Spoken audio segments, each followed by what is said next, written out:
At the end of the day, you only have yourself. Learn to enjoy your own company. Learn to be your own best friend. Be your own gym partner. Be your own shopping buddy. Be your own soulmate. Be everything for yourself rather than relying on others to be that for you. In the middle of this alone time, you will grow. You will figure out what inspires you and curate your own dreams. You will discover your own beliefs and your own clarity. If you're never by yourself, you will truly never know yourself. And let me tell you, it is empowering to be true to who you are. Someone who is okay with being alone is a powerful person. And just as a reminder, to be alone does not mean to be lonely. They are not synonymous. We are taught that being alone is something to be ashamed of, but it's not. Solitude is a gift. It's a foundation. It's a steady ground within yourself that will be there whether or not you're with another human. When you enjoy your own company and make friends with yourself, being alone is not lonely. It's not weak either. I hope you understand that being alone is a ruthless dedication to really understanding your heart. It's an anchoring and a healing reminder that the love you have within yourself will be yours forever. No matter who comes, no matter who goes, no matter what happens. Being alone reminds you that you have the ability to be your own home.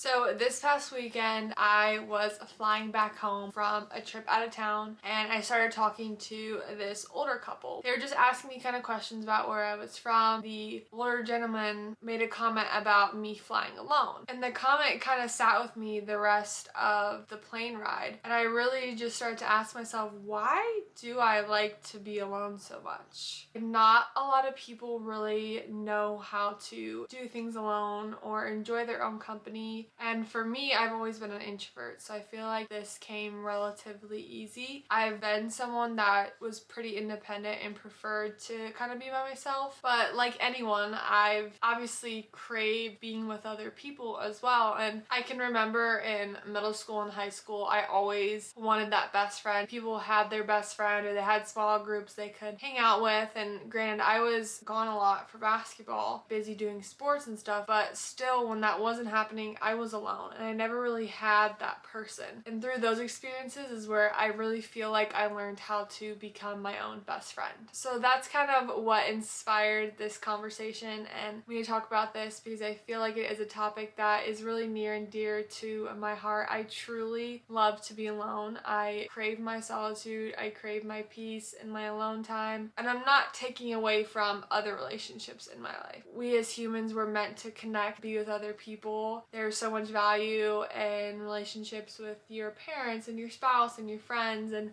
peers and family and teammates and that kind of thing, but a relationship with yourself is equally as important and should be made a priority. And when I think of how to become your own best friend, I think of learning to be kind to yourself and doing things alone, going on that journey of self-discovery, that you are not defined by anybody else but yourself. It is challenging. It requires a lot of self-love. We live in a culture where self-love is putting a face mask on or saying affirmations in the mirror, but to be worthy of yourself means to do hard things alone. You really find that worthiness when you overcome difficult things that you didn't think you could overcome. And that's when you learn to appreciate who you are and what you can do. So if you're somebody that struggles with doing things alone, being alone, here are just some things I have learned through my own experience. First things first is really just self-reflect. Why do you not like to be alone? Is it because you're scared of abandonment? You don't feel like you're good enough? You're scared of what other people might think? There's a lot of different reasons why people don't really like to be alone. If anything, I have the opposite problem. I struggle more with making connections and friends than I do with being alone. It can be scary to just have to sit with your thoughts and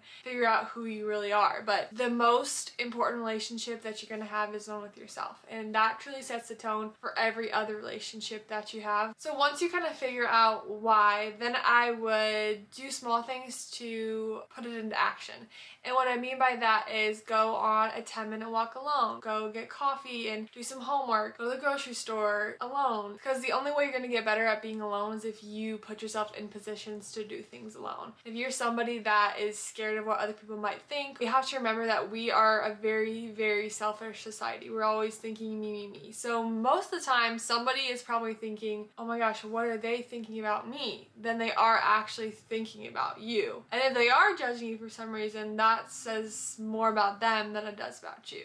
That makes sense. Another thing I tell myself when I'm like filming in public or I catch myself and I'm like, oh my gosh, what are they gonna think about me? I like take a step back and I'm like, wait, I don't even like everybody. Why do I care what everybody thinks about me? Like, just do you. Life is so much better when you're only focused on yourself. Another thing I would say is just be kind to yourself. Negative self-talk is so common. It's so easy to be like, you're an idiot. But when you're becoming your own best friend and learning how to love yourself truly for who you are, you have to think of yourself as another person. So for example, you wouldn't tell your best friend you're an idiot, but you would tell yourself that. Kind of treat yourself how you would treat other people, because you deserve that and you deserve to be treated the same.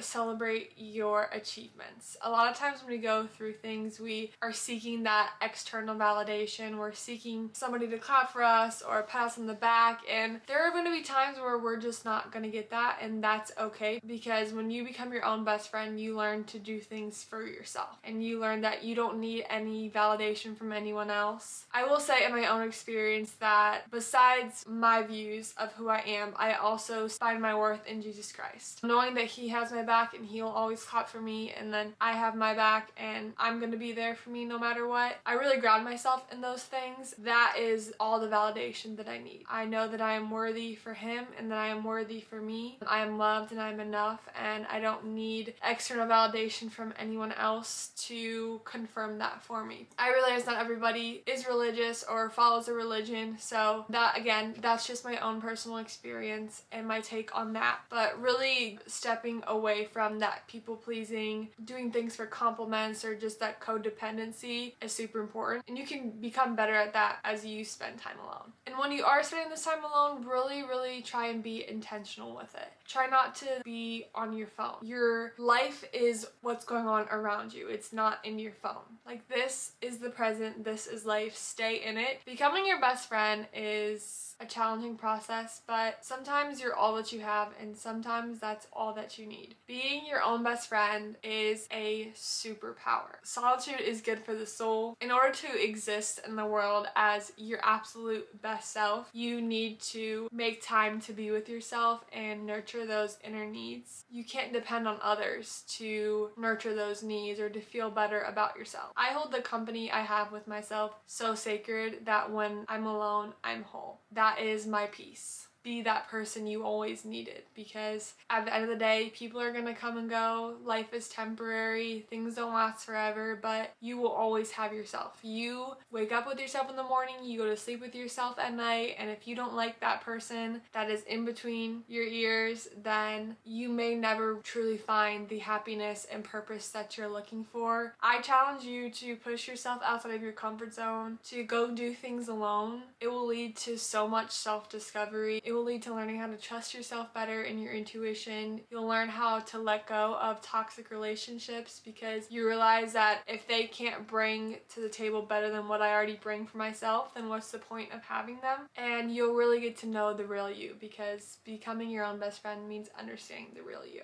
Go do something alone today. Become your own best friend, because you are the most important person.